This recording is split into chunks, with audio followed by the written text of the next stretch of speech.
Hi guys, welcome back to my channel. As you've read from the title down below, we will be discussing how to get really good grades in school. I'm going to tell you about my habits and give you some tips and tricks.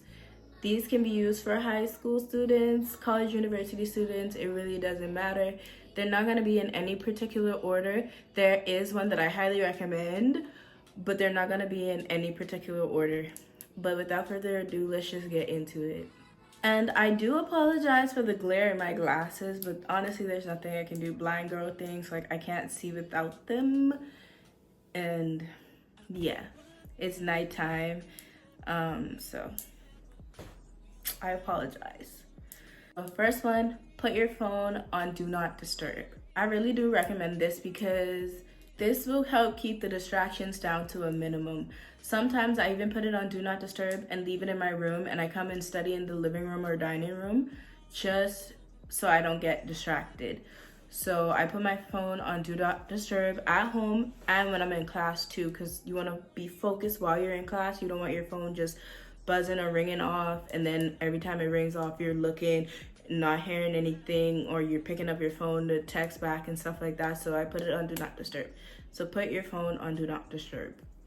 I've mentioned this before in past videos, the Pomodoro technique, because this is how I study. I find it to be more effective. In the past, I would sit and study for an hour and a half to 2 hours, take a 10-minute break, and then come back and do the same thing again. And I would find myself just like shutting down, not retaining any information, feeling like I'm reading the same line over and over and over again. So I use the Pomodoro technique. They have the timers on YouTube where you study for 30, 40 minutes, take a 10-minute break, come back, do it again, and you can do it for like 2-3 hours. And I feel, for me at least, it works better that way. I retain more information than just sitting there for an hour and a half straight, trying to take a 10-minute break and coming back and studying another hour and a half. It does not work. This next one ties into the previous one. Take breaks when your body tells you to. And that's what I was saying, like I would feel like I'm shutting down. And sometimes I get like this pressure in my head and I'm like, I feel like I'm losing my mind. That is your body telling you to take a break. You need to take a break. Do not just sit there and look at that computer or that book for 2 hours straight. Take your time and just don't wait too late to start studying. If you know you have a test come in, you usually get your schedule ahead of time to know like when your tests are coming up. So don't wait till the last minute to study. Like start studying early where you don't have to like cram and study for those long periods of time.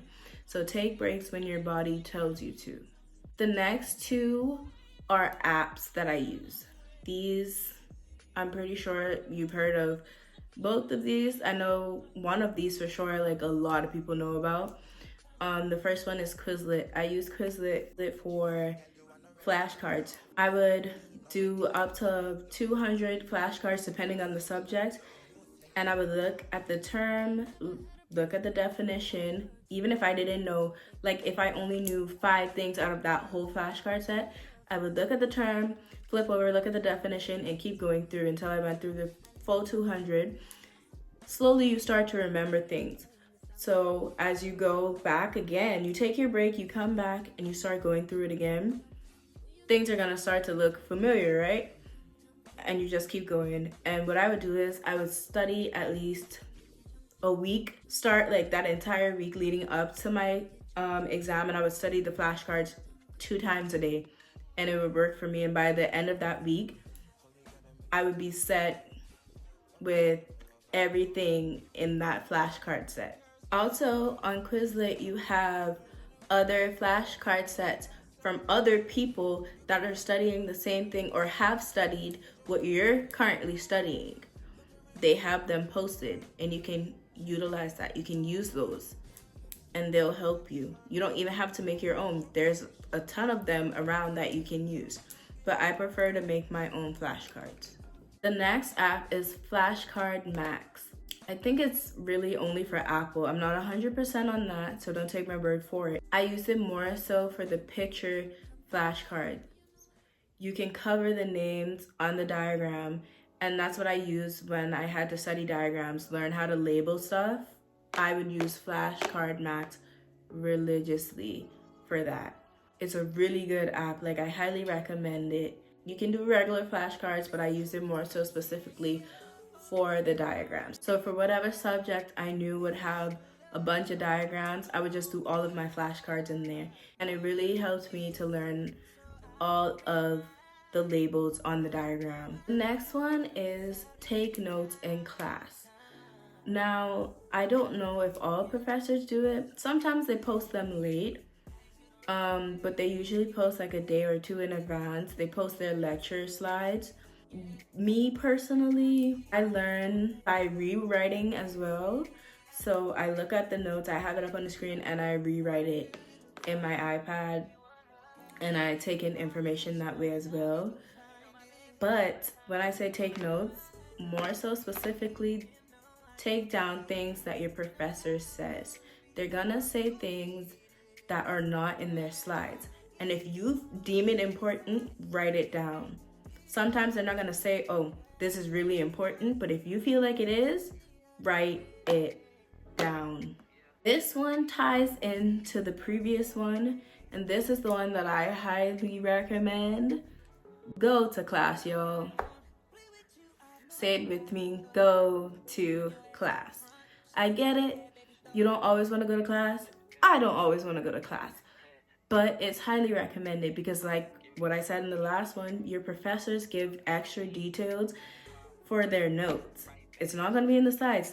They say things that are really important that are gonna show up in the exam, and when you see it, if you don't go to class and you see something like that on the exam and then you're confused, go to class. Go to class, please. Last semester, I literally had 8:30 classes until 5:20. Literally booked the whole day. That's an entire shift. 3 to 4 days out of the week. I get it. Sometimes you just don't feel good. You don't want to go. That's fine. But try to make it a habit of going regularly. Like, I'm not saying you have to go every single day of a semester, but try to go regularly. Take mental health breaks. School can be draining. School is stressful. It puts a lot on you. Take your mental health breaks. Whenever you feel like you need to, you do that. It is very important. If you do not take your mental health breaks, it will drastically affect your grades. Take your mental health breaks. Use a planner or organizer. I use a planner. I write everything down for the upcoming week, or sometimes I just fill out the whole month because on the school's website, they have like the calendar for assignments that are due, what's opening, what closes, like that. So I write all of them down on my planner, and I check my planner daily so I know what I need to do so I'm not behind.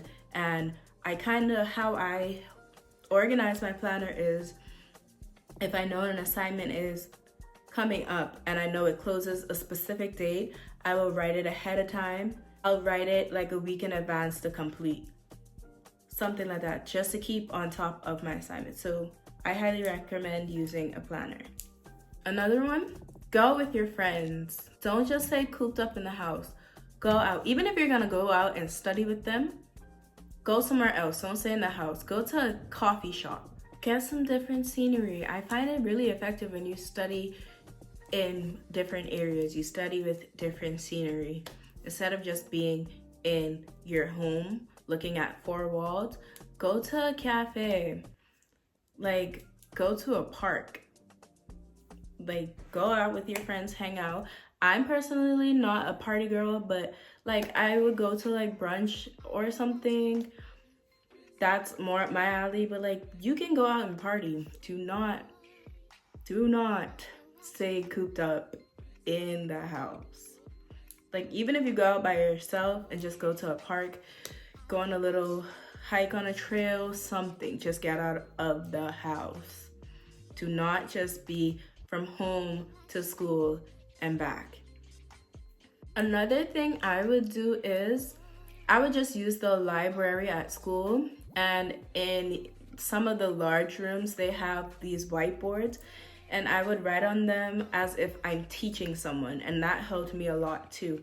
I'm going to buy my personal whiteboard I'm gonna get a good size one to put in my apartment. But I find that it works really well. Next one is stay healthy. Okay, I can talk about staying healthy to a certain extent. Because if you see my 2025 goals/intentions video, you know the part with eating right and on time and regularly, not my field of expertise. But sleep schedule, it's not the best, but last semester it wasn't extremely terrible. It was better than most semesters. So what I can say about staying healthy is like get as much sleep as you can. Try to go to sleep as early as you can. The earliest that I would go to sleep sometimes would be like 11 o'clock. Not the earliest, but it was still better than me going to sleep at 2, 3 o'clock in the morning and then getting up being extremely tired and can't focus in class. So I would take the 11 over the 2, 3 o'clock in the morning. So try to go to sleep as early as possible. Get as much rest as you can, especially if you have early classes like I usually do. I usually have 8:30 classes. So get as much rest as you can. Do not study until midnight.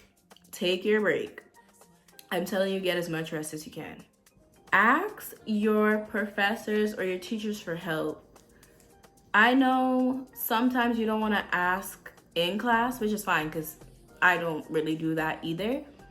Shoot them a quick email with your question. And they have office hours. So utilize those.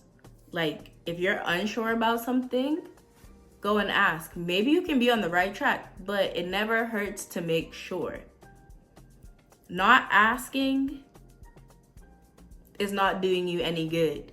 So I'm just saying, hit your professor up, send a quick little email, and you're good. Like you don't have to ask in class if you don't want to ask a question in front of a bunch of students. So utilize all those options that are there, that are put in place to help you. Utilize them. It's gonna help you in the long run. Like now, I just got an email back from my professor because I had a question about an upcoming assignment. Utilize this. Utilize them. They're being paid to teach you and help you along the way. Your professors do not want you to fail. Ask them for help.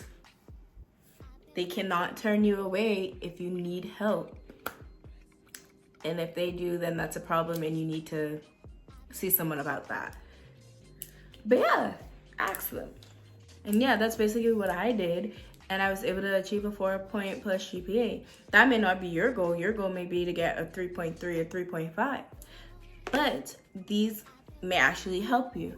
And if you guys have any tips and tricks or habits that I need to pick up, leave them down in the comments. And if you made it this far, thank you so much for watching the video.